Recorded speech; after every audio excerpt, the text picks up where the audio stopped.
안녕하세요. 클릭K 플러스입니다.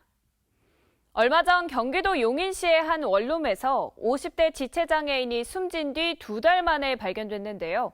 강원도 원주에선 70대 남성이 사망한 지 여러 날이 지나 확인됐습니다.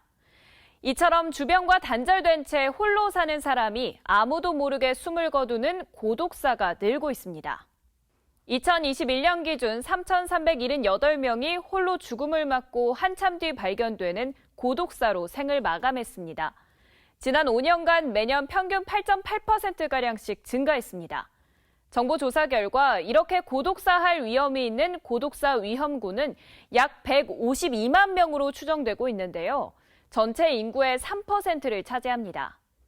이에 정부가 2027년까지 고독사 사망자를 20% 줄이겠다는 목표로 고독사 예방을 위한 지원 대책을 내놨는데요. 정부는 사회적 약자에 대한 마지막 임종 순간까지 인간의 존엄을 보장하기 위하여 관계부 합통으로 제1차 고독사 예방 기본계획을 마련하였습니다. 해마다 증가하는 고독사를 줄이기 위해 정부가 처음으로 내놓은 대책은 무엇인지 알아보겠습니다. 먼저 고독사 위험군을 찾아내는 것부터 강화합니다. 이장, 통장, 반장 등 지역 주민이나 부동산 중개업소, 식당과 같은 생활 밀착형 상점을 고독사 예방 게이트키퍼로 양성하고 다세대 주택, 고시원 밀집 지역 등 고독사 취약 지역을 발굴하기로 했습니다. 이렇게 찾아낸 고독사 위험군의 사회적 고립도 해결하기로 했는데요. 1인 가구의 사회적 고립 예방을 위해 심리 정서 지원, 소통 교류 프로그램을 운영하는 가족센터의 수도 36개에서 244개로 단계적으로 확대하겠습니다. 취미활동, 공유 부엌 등 다양한 교류 프로그램과 모임 등을 지원해 지역사회와의 연결을 강화할 방침입니다.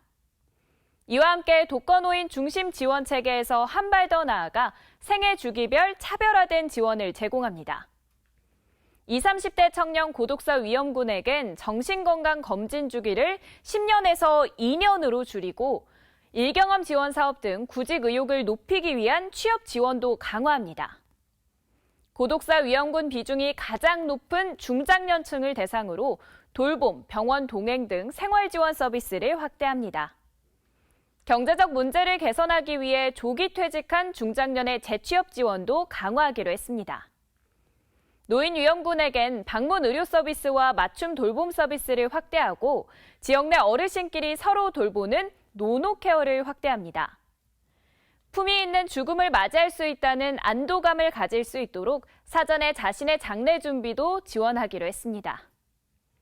또한 고독사 위험군 조기 발굴을 위해 고독사 통계 실태조사 주기를 5년에서 1년으로 줄여서 고독사 사망자와 위험군 현황에 대해 실태 파악을 추진할 계획입니다.